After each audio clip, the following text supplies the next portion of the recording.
What would you do with a whopping $150 billion net worth? What would your life be like? What cars will you drive? What food will you eat? What vacations will you take? Unlike most of us, the richest family in Dubai doesn't have to imagine any of these because they live that life already. Keep watching for some mind-blowing facts about Dubai's richest family, and do not forget to like this video and subscribe for more exciting content. Zig Ziglar once said, "Today, be thankful and consider how rich you have become. Your family is priceless, your time is as precious as gold, and your health is wealth." Under the leadership of a single family, Dubai, the capital of the UAE, is now one of the most beloved tourist centers in the world, and the United Arab Emirates is undoubtedly a superpower. Even if it's a good measure of the oil wealth that the nation has been able to amass in over 70 years that has empowered them, you cannot deny the innovative leadership offered by the ruling family of the Kingdom of Dubai. They are one of the greatest royal families in modern times. This is introducing the Al Maktoum family, also the richest family in Dubai. The Al Maktoum family, led by Sheikh Mohammed bin Rashid Al Maktoum, is by proxy the nation's ruling family. The family has been at the helm of the rulership of the kingdom for over a century. Well, somebody asked me about Syria and this, and I said, will take a long time. But, if you kill your people, you cannot stay. I hope there will be a solution peacefully. Much of the family's lifestyle may be lost to us, particularly because we do not reside there. But from this distance, we can tell that they are extremely wealthy. At this point, there can only be one question on your mind: how did they make all that money? The simplest answer is the right one here: they inherited mommy and daddy's money. But there's more, so stay tuned. A brief history of the family sees them stemming from the powerful Bani tribe from which the UAE's current populace descended. The Bani tribe migrated from Saudi Arabia in the 1800s, and about 800 members conquered the vast emirate landscape and set it up as the Dubai region. الحين شوف انت يوم جالس هني تحس كأنك جالس على الصوب الثاني. شوف الدرايش. Windows. The cameras outside which relay the image. So that's what. So you're in. Sheikh Mohammed bin Rashid Al Maktoum, the King of Dubai, is 73 years old and was born in 1949. He was the second in line to rule Dubai and would probably not be king if not for his elder brother's unfortunate demise in 2006. He became king immediately after and followed in his brother's footsteps to walk the path their father and grandfather had set Dubai towards its development.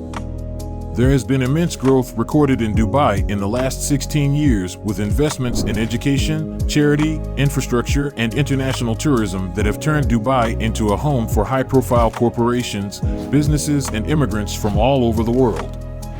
The Al Maktoum family's ruling arm comprises the king's 6 wives and 23 children. This number includes the handsome Crown Prince, the first son of the king, Crown Prince Hamdan bin Mohammed Al Maktoum. He was born in 1982 and has a net worth of about $400 million. Many people know of the handsome popular figure that he is on social media, but much to be admired is his prowess in politics as the next king and the current Minister of Finance in Dubai. The family is renowned for their humility and how they relate with the common people and their sovereign. The family, especially the son Prince Hamdan, participates in sporting activities on celebratory occasions in the kingdom. They stroll through the streets without armed escorts because of the safety that Dubai now enjoys. You rarely hear of heads of nations being allowed to drive around the streets for fun without an entourage of whiny sirens. The family hugely supports sports, particularly camel racing and horse racing. The house's collection of horses is a mix of top thoroughbreds that are either bred in the nation or bought in high-profile auctions. Here's something that should interest you. The sheikh once bought 10 horses for about $16 million, which puts each horse's value at an average of $1.6 million. But that's not even the best of it. Sit tight for this one, as he has spent up to $4 million on a single horse. His son, Prince Hamdan, owns about 1,000 horses in different parts of the world. He owns 120 camels and has won several awards as a professional horse rider. The wealth is overflowing, exposing the family to much pleasure. The divorce case between Sheikh Maktoum and his ex-wife, Princess Haya, revealed a sliver of the family's limitless wealth. Now this is crazy. She reportedly received a staggering $117.5 million per year for her and her kids.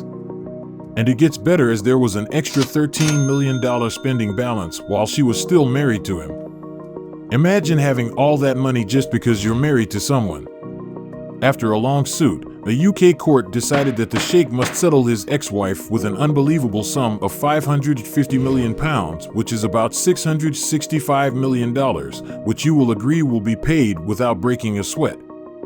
She also reported how the family spent $889,000 on vacation in Italy. And this is a small taste of what luxury she and her children were enjoying. It doesn't account for the rest of the family. That's why you need to keep watching. They have dozens of luxury mansions and the world's third largest yacht. It is a massive vessel that is 162 meters in length and can host about 155 people and is worth a little over $624 million. Super amazing, isn't it?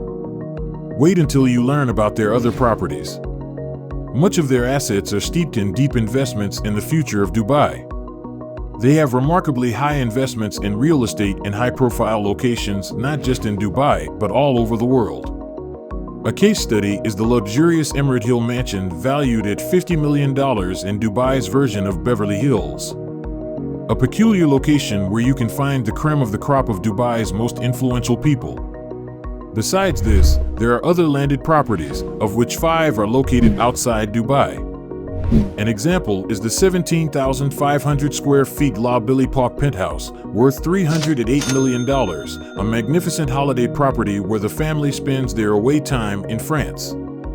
It is equipped with 3 bedrooms, a duplex penthouse, vast roof terraces, an infinity pool, and a media room, if you've ever seen anything like it, with chairs that can be converted to beds. The penthouse is surrounded by reinforced glass for extra security. In the United Kingdom, there is also the 30-year-old Dalham Hall stud, which covers 63,000 square feet and was worth $2.5 million at the time, and located in Scotland. The property could well be triple its value now. This estate has 14 large-sized bedrooms and is padded with a 16-bedroom guest house for numerous foreign guests that turn up seasonally. The sheikh spent over $60 million, turning the estate into what it is today, and it fully exemplifies his love for pleasure and sports with a large functioning stable. Putting forward a rough estimate, we might be looking at a $120 million property, and that's not the best of them all. This property can only be undone by the royal family's $500 million Darley stud, which was built right next to the Dalham Hall in the UK. There, you will find a stable containing numerous horses that belong to key members of the family. Another cool property worth mentioning includes the Gainsborough stud in Kentucky. The royal family does not spare any expense to have the brightest minds work on designing any property belonging to them. The family has a reputation for building and using assets that are befitting of their luxurious status. Otto Bullard is an elusive designer who helped to build the $400 million Zabiel Palace in Dubai. He was also tasked with designing the beautiful clock tower in Dubai Center.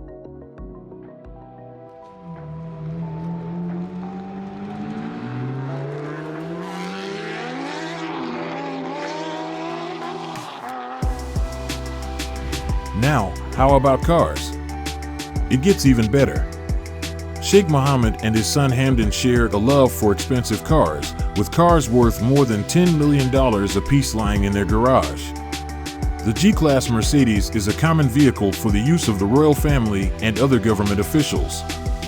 Crown Prince Hamdan owns a poster-worthy Ferrari 12, the car that won the 2012 Supercar of the Year, while also being the proud owner of the $4 million Lamborghini Veneno, one of 13 limited edition models. Several cars owned by the Crown Prince valued at above $12 million are plated with real gold all over the body, the boot, the fender, every part of the exterior, etc. It is the kind of car that should stay in a museum. When you gaze at Sheikh Mohammed bin Al Maktoum, you are looking at the brain behind massive enterprises like the Jumeirah Group, Dubai World, Nakheel Properties, which executes much of the great class projects of the Middle East, such as the Artificial Islands. Emirates Airlines and several world-class developments are also part of the Dubai heritage.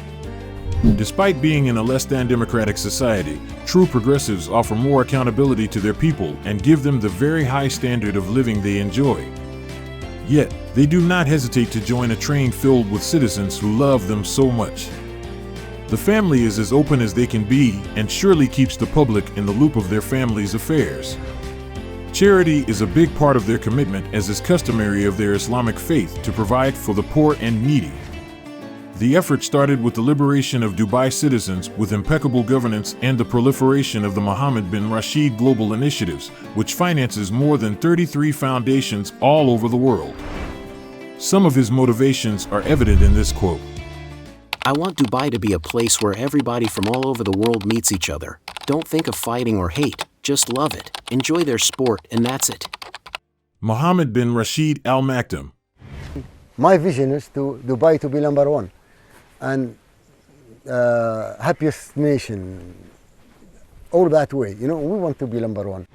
A big vision indeed, but only simply stated. So what's the ideal success blueprint to clinch from the Dubai's richest family story? These 3 lessons capture it. Number 1. Things will only change if you take opportunities. With any opportunities you see, take your time. Number 2. Challenges are key to any successful project or life. Having an easy life does not build nations. Number 3. Appreciate life. It never changes. We all have one day, one night, 1 month, and 1 year. Only people are capable of change. To be happy or to be miserable is well within our choices. What do you think of the Royal Dubai family lifestyle? We'd love to hear from you. See you in the next video.